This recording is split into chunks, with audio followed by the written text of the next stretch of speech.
All right, guys, welcome, and we're going to go over the respiratory tract. Now, in this particular kitty, we've pulled out our respiratory tract, and we've got what we call the pluck. All right, that's going to be the combination of our larynx, our trachea, and our lungs. If it was oriented in the cat, the way the cat is laying right now, it would look like this. So this is the ventral, or the anterior side of the lungs. This is the dorsal, or the posterior side of the lungs. I like to look at it from the dorsal or posterior side. So the first thing we want to look at is we want to look at our larynx. When we've got our larynx, you can see this really nice opening right here. You've got several cartilages in your larynx. The first cartilage we want to talk about is your epiglottis. That's the cartilage that covers your larynx and prevents you from aspirating fluid. The next two areas on your larynx you want to see is we'll just use that. You're going to look, you've got your arytenoid cartilages, boom and boom. So you've got your arytenoid cartilages. These are what open and close to allow for breath to come into your trachea. From here, you've got a couple of vocal folds. You've got the interior vocal fold right here where air actually passes.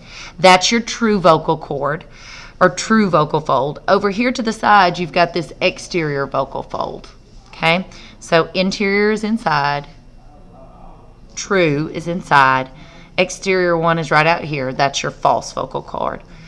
You've got your two areas right here that almost look like horns. These are your corniculate cartilages, and you've got your two large cartilages over here. These are your cuneiform cartilages. You can see them. Now, when we flip our larynx over to the anterior side, you're going to notice two more cartilages. These are not paired cartilages. These are single, like the epiglottis.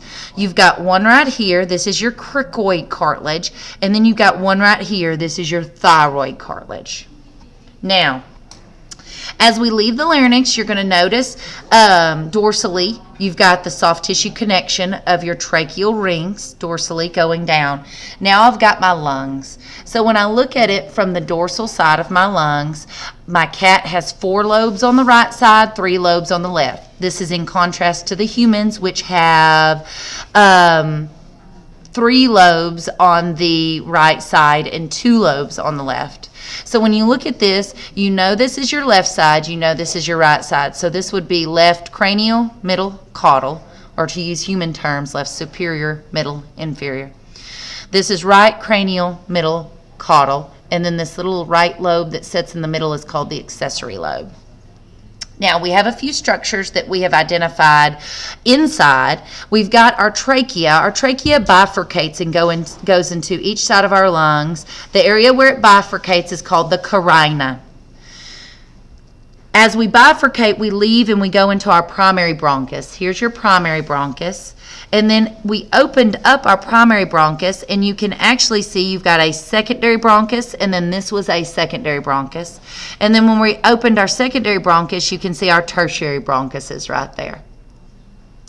All right, those are all the structures of the respiratory tract.